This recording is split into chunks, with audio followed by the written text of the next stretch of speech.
Hello বন্ধুরা, এই যে দেখতে পাচ্ছেন আলমারি সব রং হলো। এই যে নতুন শোকেস আপনার এলইডি লাইট, হ্যাঁ এইখানে এলইডি লাইট আছে নতুন মডেল। এই শোকেসগুলো আপনার কারোর কাছে পাবেন না, আমাদের কাছে আপনার এই শোকেসগুলো তৈরি হয়। হ্যাঁ, এর পাল্লাটা আপনার মেটালিক কালার করা আছে, কোনো ফিটিং হয়নি।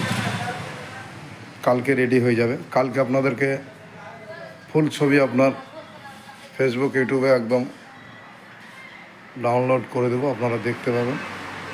আপনারা যোগাযোগ করতে পারেন পাইকারি এবং খুচরো মালের জন্য। আমাদের ঠিকানা নতুন গ্রাম হাই স্কুল পাশে, তালগাছি, মুর্শিদাবাদ, বহরমপুর, লালবাগ বাইপাস রোডে। সোজা বাংলা কথায় আপনার মধুঝিল পার্কের রাস্তায়, বহরমপুর থেকে যে মধুঝিল পার্ক আসার জন্য যে রাস্তা, ওই রাস্তায়। এইগুলো সব দেখতে পেয়েছেন, আজকে সব রং হলো, কালকে সব এগুলো সব রেডি হয়ে যাবে। হ্যাঁ, স্ক্রিনে নাম্বার দেওয়া থাকবে। ভিডিও যদি ভালো লাগে লাইক ও শেয়ার করে সঙ্গে থাকবেন। ধন্যবাদ।